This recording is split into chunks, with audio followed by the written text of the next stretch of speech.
Hello and welcome to It's Your Business with Mario Toneguzzi. Joining me today is Michael Holden, who is Vice President of Policy and Chief Economist with the Business Council of Alberta. Thanks for joining us today, Michael. Thanks for having me. Well, yesterday, Michael, the Conference Board of Canada came out with its provincial outlook reports. It indicated that Alberta would see an 11.3% decline in its economy this year. Just your thoughts on that number. Is that seem reasonable, and is that something that you would expect considering the year it's been? Well, to start with, that's a huge number, but I'd say that it is more or less reasonable. I think one of the challenges that we have with this kind of analysis is that with the COVID economic shutdown, nobody really knows what's going to happen. And so, I think that you could probably find a range of estimates from a range of economists and forecasters, but I think that that's something that's pretty much in the range of what people are expecting. Now, you mentioned, and we both mentioned the 11.3 number. Can you put that into any sort of context for the average person out there? Like, how bad is that number? That's pretty much, off the top of my head, that 11.3% is roughly the size of the entire oil and gas sector in Alberta. So that's what, if we just imagine removing that completely for the entire year, that's about what the size of that is. It's the largest drop that we've seen in anybody's lifetime, and so it's a question now of how quickly we can rebound. Okay, speaking of rebound, obviously, to make things work in this province, the oil patch has got to rebound. What's your thoughts on that, and what we can expect with the oil patch in the near future? Well, it's not going to be a fast recovery in the oil patch for a whole range of reasons. First of all, the oil patch has been struggling since 2014 with the price crash at that time, and then the price war at the beginning of this year between Russia and OPEC certainly didn't help things. And so we're seeing a lot of delayed capital investment, a lot of canceled projects, a lot of deferred projects in the energy sector. And then we get to the policy uncertainty around some of the regulatory and approval process issues, and the federal government's focus on net zero by 2050 and climate change issues. And I think that whole combination is going to present a number of challenges for the energy sector, and it's certainly going to prolong the recovery. So I think that, this 11.3%, the decline in Alberta has been, so far, except for oil and gas extraction, it's been roughly in line with what you've seen in other provinces, but I don't think the recovery is going to be as quick as you see in other provinces. Okay, and beyond the oil patch, obviously, this province has for many years kind of looked at diversifying the economy.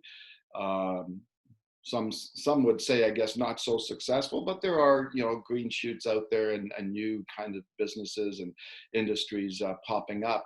How important is that going forward for this province's economic well-being, that economy does in fact diversify?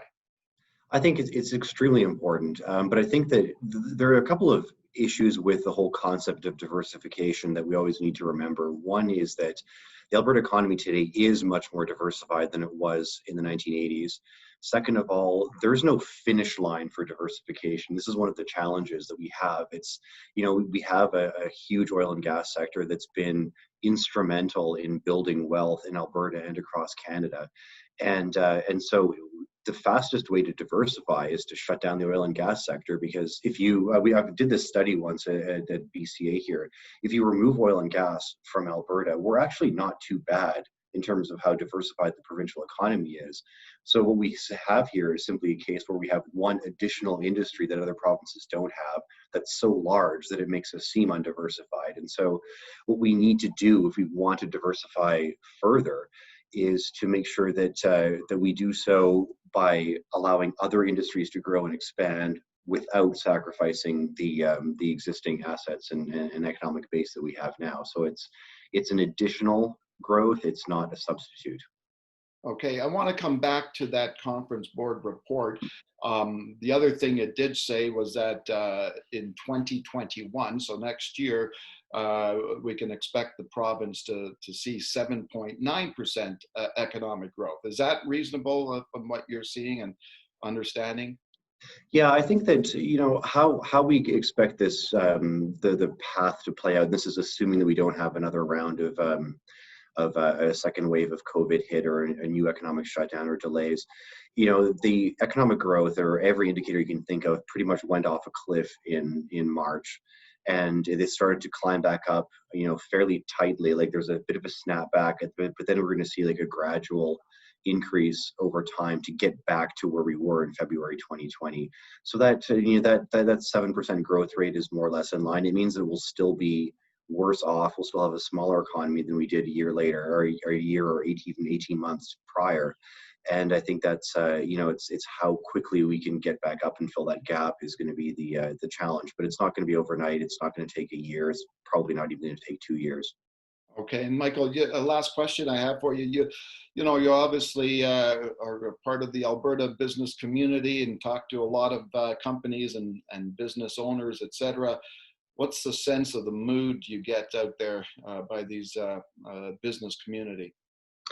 I think that, well, first of all, they're all dealing with a situation that's completely new to them. So most businesses that we've talked to they're adjusting. They're focusing on adjusting how they operate, making sure that their employees are safe, making sure that they don't create additional COVID cases within their operations, and they're just learning to deal with the new normal. And I think that's what we're seeing with a lot of businesses. I mean, it varies from industry to industry.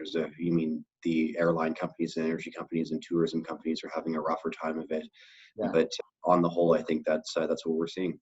Okay, thanks a lot for joining us today, Michael. Thank you. That was Michael Holden, Vice President of Policy and Chief Economist for the Business Council of Alberta. This has been It's Your Business with Mario Toneguzzi. Thanks for joining us today.